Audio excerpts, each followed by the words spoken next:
లేదు. ఎన్నికలకి ముందు వైఎస్ఆర్సీపీ నుంచి చాలా చాలా మంచి లీడర్స్, సీనియర్ ఫైనాన్షియల్ స్ట్రెంగ్త్ ఉన్న లీడర్స్ ని వైసీపీ పోగొట్టుకుంది. అది ఎంతవరకు కారణం అనేది ఇప్పటికి కూడా వాళ్ళు తెలుసుకున్నారో లేదో తెలియదు, కానీ బాలినేని లాంటి సీనియర్ లీడర్స్ ఇప్పటికీ కూడా వెళ్ళిపోతూ ఉన్నారు. వాట్ ఈస్ వైసీపీ ఫ్యూచర్ అండి? వైఎస్ఆర్సీపీ భవితవ్యం అంటే ఇంతమంది 11 వచ్చినప్పటికీ కూడా కొంతమంది ఓడిపోయినా సీనియర్స్, ఇప్పుడు బొత్స గారు అవ్వచ్చు, పెద్దిరెడ్డి గారు అవ్వచ్చు, విజయసాయి రెడ్డి, ఇలాంటి పెద్ద పెద్ద సీనియర్ లీడర్స్ ఉన్నారు. సో ఎలా ఉండబోతుందంటారు ఫ్యూచర్, ఆ పార్టీ భవిష్యత్? అంటే ఎనీ పార్టీ అండి, నాట్ ఓన్లీ వైఎస్ఆర్సీపీ, ఎనీ పార్టీలో లీడర్స్ పోతుంటారు. ఇప్పుడు టీడీపీ నుంచి కూడా చాలా మంది వైఎస్ఆర్సీపీకి వెళ్ళినప్పుడు, లేదా ప్రజారాజ్యం నుంచి చాలా మంది మూవ్ అయ్యి ఉంటారు. పార్టీ మీరు స్ట్రక్చర్ అదే కాన్సెప్ట్ నిలబెట్టుకుని అదే ముందుకు వెళ్తూ ఉంటే లీడర్స్ వస్తుంటారు, పోతుంటారు, పార్టీలు ముందుకు వెళ్తూనే ఉంటాయి. బట్ మీరు అదే కాన్సెప్ట్ని, ఆ కాన్ఫిడెన్స్ని పీపుల్లో బిలీవ్ చేసేటట్టు ఉండగలిగితే టైం కొంచెం గడిచిన తర్వాత మీకు మళ్ళీ జనాలు నమ్మేదానికి ఆస్కారం ఉంటుంది. మీరు అసలు బిలీఫ్ సిస్టమే కోల్పోయారు అనుకోండి, లీడర్స్ మొత్తం 175 మంది యాస్టీజ్గా ఉన్నా కానీ ఏం గెలవలేవు. మీ సలహా ఏంటి? ఎవరికండి? 40% ఓట్ బ్యాంక్ వచ్చింది, 11 సీట్లే వచ్చాయి, అయినా ప్రతిపక్షంలో కూర్చున్నారు, ప్రతిపక్ష హోదానే లేదు అని చెప్పి మాట్లాడేవాళ్ళు. మీరు ఒక కేకే కన్సల్టెన్సీ నుంచి యాజ్ అ సిఇఓగా జగన్మోహన్ రెడ్డికి కావచ్చు, వైఎస్ఆర్సీపీకి కావచ్చు, వెళ్తాం అనుకునే లీడర్స్ కావచ్చు, వాట్ ఈస్ యువర్ అడ్వైస్? ఒక్కొక్క ఇండివిజువల్ ఎమ్మెల్యేకి ఒక్కొక్క నియోజకవర్గం బట్టి ఆబ్వియస్గా మేము ఇదే టెక్నికల్గా మేము ఇదే వాళ్ళ దగ్గర మనం చార్జ్ చేసి తీసుకొని అక్కడ వర్క్ చేసి సర్వే చేసి ఏది కరెక్ట్ ఉంటుంది, బాగుంటుంది, ఏది గెలిస్తే బాగుంటుంది అని చెప్తుంటాం. బట్ మీరు జనరలైజ్ స్టేట్మెంట్ అడుగుతున్నారు కాబట్టి ఇమీడియట్గా చెప్పలేదు. కొంతమంది ఏంటంటే అండి, నేను మళ్ళీ నెక్స్ట్ టైం గెలవాలి అనేది వస్తుంటారు. ఈ పార్టీ కాబట్టి ఏ పార్టీ అయినా గెలవాలి, నేను గెలిస్తే చాలు, ఏ పార్టీ అయినా పర్లేదు అది చెప్పండి అంటుంటారు. సో ఓవరాల్గా మీకు ఎక్కడైనా సరే ప్రజలు ఏం కోరుకుంటున్నారో ఆ ప్రజల పర్స్పెక్టివ్లో మీరు వర్క్ చేస్తున్న రెడీగా ఉందా లేదా, ఫ్యూచర్లో నాకు ఇక్కడ అవకాశం ఉంది అనుకుంటే రైట్.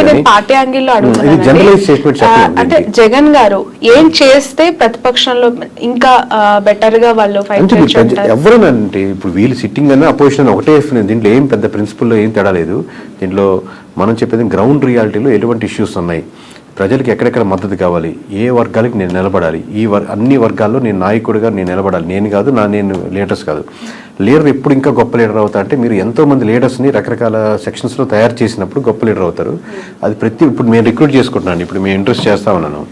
ప్రతి ఇంటర్వ్యూలో నేను చూసుకునేది అంశం ఏంటంటే, నాకంటే ఇతనికి లేదా అమ్మాయికి ఎక్కువ టాలెంట్ టెక్నికల్గా ఈ విషయంలో ఉందా, లేదా ఆల్రెడీ ఉన్న వాళ్ళకంటే ఎక్కువ టాలెంట్ ఉందా అని చూసుకొని లీడర్ అవుతాడు. నాకంటే ఎక్కువ టాలెంట్ ఉండకూడదు, నేనే లీడర్ ఉండాలి అనేది కంటే కూడా ప్రతి నియోజకవర్గంలో ప్రతి అంశంలో నాకంటే వాక్చాతుర్యంలో కానీ, మాట్లాడే విషయంలో కానీ, సబ్జెక్ట్ నాలెడ్జ్లో కానీ, మాట్లాడితే కరెక్ట్గా మాట్లాడే పర్సన్స్ కానీ, అంటే అపోజిషన్ కూడా చాలా టెక్నికల్గా మాట్లాడుతున్నాడు, చాలా రైట్ ఇతను, ఓన్లీ అరిచేసి ఏదో తిట్టేసినట్టు కాకుండా అలాగా టెక్నికల్ సబ్జెక్ట్ ఉండే లీడర్స్ని మీరు డెవలప్ చేయగలిగితే ఈ ఉన్న 4-5 సంవత్సరాల్లో మీరు మళ్ళీ గవర్నమెంట్ ఫామ్ చేయడానికో లేదా మీరు ముందుకు రావడానికో తేడా ఉంటుంది. కానీ ఇదే పద్ధతిలో వెళ్తే, ఇదే లైన్లో వెళ్తా ఉంటే మళ్ళీ మీకు కష్టమే. ఓకే. ఈ 2 తెలుగు స్టేట్స్లో ప్రాంతీయ పార్టీలకు ఎంతో కొంత కోర్ ఓట్ బ్యాంక్ని కైవసం చేసుకొని సస్టైన్ చేస్తున్న పార్టీస్ని మనం చూస్తూ ఉన్నాం. ఇక్కడంటే ఇప్పుడు కాంగ్రెస్ అధికారంలోకి వచ్చింది, అగైన్ అక్కడ మళ్ళీ ప్రాంతీయ పార్టీ, ఆఫ్కోర్స్ జాతీయ పార్టీ అయినప్పటికీ కూడా వాళ్ళు ప్రాంతీయ పార్టీగానే ఎస్టాబ్లిష్ అయ్యారు టీడీపీ. సో ఒక ప్రాంతీయ పార్టీ యొక్క ప్రభావము, వాళ్ళ ఇంపాక్ట్స్ 2 స్టేట్స్లో ఇంతకాలం చూసిన ప్రజలు మతతత్వ రాజకీయాల్ని, మతతత్వ పార్టీలను ఎంకరేజ్ చేస్తాయా, కన్సిడర్ చేస్తాయా? అంటే ఇప్పుడు నేను నేషనల్ వైజ్గా చెప్తున్నా కదండి, మతానికి ఉన్న సంబంధించిన ఓట్ అంటే ఇక్కడ ఎస్పెషల్లీ 2 తెలుగు స్టేట్స్ గురించి నేను మాట్లాడాను. అంటే కంపారిటివ్ నార్త్లో పోలిస్తే ఇప్పుడిప్పుడే సౌత్లో బీజేపీది కూడా ఇంకొంచెం ఉంది. కంపారిటివ్ చెప్తున్నాను, నార్త్లో ఎక్కువ బీజేపీ ఆల్రెడీ ఒక సాచ్యురేషన్ పాయింట్కి వెళ్ళిపోయింది. బట్ సౌత్లో ఇప్పుడిప్పుడే అక్కడక్కడక్కడ ఆ టైప్ ఆఫ్ చిగురిస్తూ లేదా ఆ థాట్ ప్రాసెస్లో ఉండి మన ధర్మం అనేది ఆలోచిస్తున్నారు. బట్ అది ఓట్ బ్యాంకింగ్ సరిపోదు గెలిచేదానికి అనుకుంటున్నాను. ఒకసారి మీకు సెంట్రల్లో బీజేపీ తగ్గిపోతుంది అనుకోండి, దాని ఇంపాక్ట్ మన స్టేట్లో కూడా పడుతుంది. మొత్తం స్టేట్లో సెంటర్లో మనకు గవర్నమెంట్ మారుతుంది అనుకోండి, అది మన స్టేట్కి వచ్చేసరికి కూడా మన ఇంపాక్ట్ పడుతుంది. ఎప్పుడైతే మీకు బీజేపీ మీద ఎఫెక్ట్ ఎక్కువ పడిపోతుందో, బీజేపీ మునిగిపోతుందో, దానికి బీజేపీ ఆధారితంగా నిలబడిన పార్టీలు కూడా దాని ప్రభావం, దాని ఎఫెక్ట్ ఎంతో కొంత తీసుకో తప్పదు. Okay. In future Nara Lokesh గారికి, పవన్ కళ్యాణ్ గారికి ఎవరికి ఎక్కువగా సీఎం అయ్యే అవకాశం ఉంది అని అంటారు? మీ అజంప్షన్ ఏంటి? అది చెప్పలేము. ఎందుకంటే అండి హైపోథెటికల్గా ఆబ్వియస్గా చంద్రబాబు నాయుడు గారు ఉన్నంతసేపు ఆయన గవర్నమెంట్ రన్ అవుతూ ఉంటుంది, 5 years ఇబ్బంది లేదు కదా. But going forward obviously TDP కానీ టీడీపీ కార్యకర్తలు కానీ ఎట్లాగైనా సరే మా చంద్రబాబు గారు సీఎం ఉండాలి. దాని తర్వాత లోకేష్ గారు వాళ్ళు కోరుకుంటారు. పవన్ కళ్యాణ్ గారు ఫాలో అయ్యేవాళ్ళు ఆబ్వియస్గా పవన్ కళ్యాణ్ గారు సీఎం అవ్వాలి, ఇంకా సీట్లు 21 నుంచి మేము 71, 100 సీట్లు వెళ్ళాలని కోరుకుంటారు. బట్ ఇద్దరు కూటమిగా వెళ్ళాలనుకుంటున్నారా, సెపరేట్గా వెళ్ళాలనుకుంటున్నారా? మీరు ఇందా చెప్పినట్టు టీడీపీ సెపరేట్ అయ్యి బీజేపీ ఆబ్వియస్గా బీజేపీ జనసేన వెళ్ళాలనుకుంటున్నారు. దీనివల్ల ఇట్లా సెపరేట్ అయితే మళ్ళీ వైఎస్ఆర్సీపీకి ఫెచ్ అవుద్దా? ఎన్ ఫ్యాక్టరీ వేస్లో ఉన్నాయి కాబట్టి ఎవరి కార్యకర్తలు వాళ్ళు లీడర్ అవ్వాలనుకుంటారు. మాది ఏంటంటే ప్రజలు ఇప్పుడు ప్రస్తుతానికి ఏమనుకుంటున్నారు, ఎలా చేస్తే ప్రజలకు బాగుంటుంది. ఇంకా ఆబ్వియస్గా ఏపీ మన సొంత స్టేట్ కాబట్టి ఈ డెవలప్మెంట్లో మనం కూడా ఎందుకైనా భాగస్వామ్యం అయితే ఇది బాగుంటే బాగుంటుంది అని మనకు ఒక స్వార్థం కూడా ఉంటుంది మంది కాబట్టి. ప్రజలు ఏమనుకుంటున్నారు అనేది మీరు చెప్తానంటున్నారు. పిఠాపురం ప్రజలు ప్రస్తుతం ఏమనుకుంటున్నారు? పవన్ కళ్యాణ్ గారు ఎమ్మెల్యే అయ్యారు, డిప్యూటీ సీఎం అయ్యారు, ఒకసారి ఛాన్స్ ఇమ్మన్నారు, గెలిపిమ్మన్నారు, అవకాశం ఇచ్చేశారు. అన్ని ఆయనకు కావాల్సిన 21కి 21 కైవసం చేసేసారు. So towards Pawan Kalyan what is AP people's high అయితే ఫస్ట్ ఆఫ్ ఆల్ ఉంటుందండి.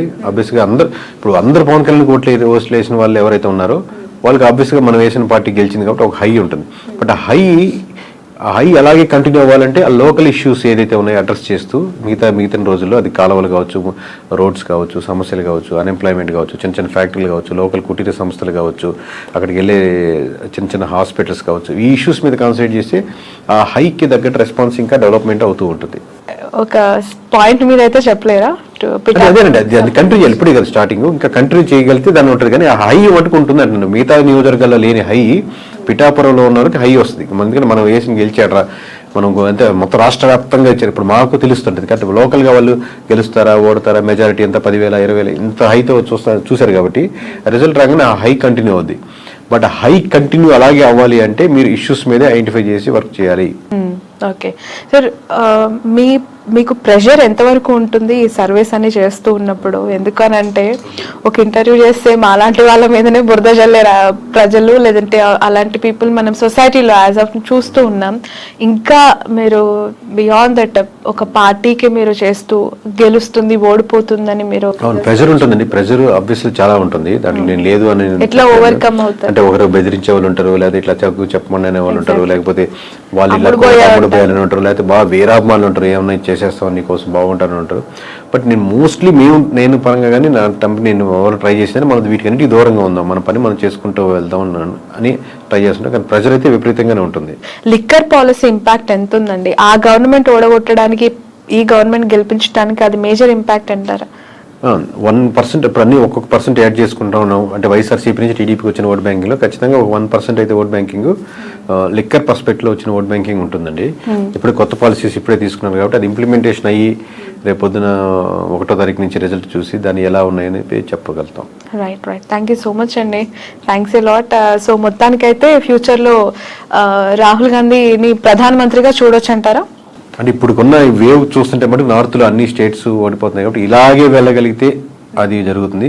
లేదు బీజేపీ రివైవ్ చేసుకుని మార్చుకోవాల్సిన అంశాలు మార్చుకుంటే మంచి పోటీ ఇవ్వగలుగుతుంది. బట్ ఛాన్సెస్ ఆర్ అలా 100% ఇప్పుడు చెప్తున్నాం కదా, ఆల్రెడీ అన్ని రాష్ట్రాల్లో బీజేపీ ఓడిపోతుందని చెప్తున్నాం కదా, ఇలాగే జరుగుతుంది. ఆబ్వియస్లీ కాంగ్రెస్కి ఉన్నటువంటి ఆప్షన్ అదే కాబట్టి ఆప్షన్ ఉంది మీరు అడిగిన దానికి. Okay, right. Thank you so much అండి. ఇది కేకే గారితో స్పెషల్ ఇంటర్వ్యూ. That's all.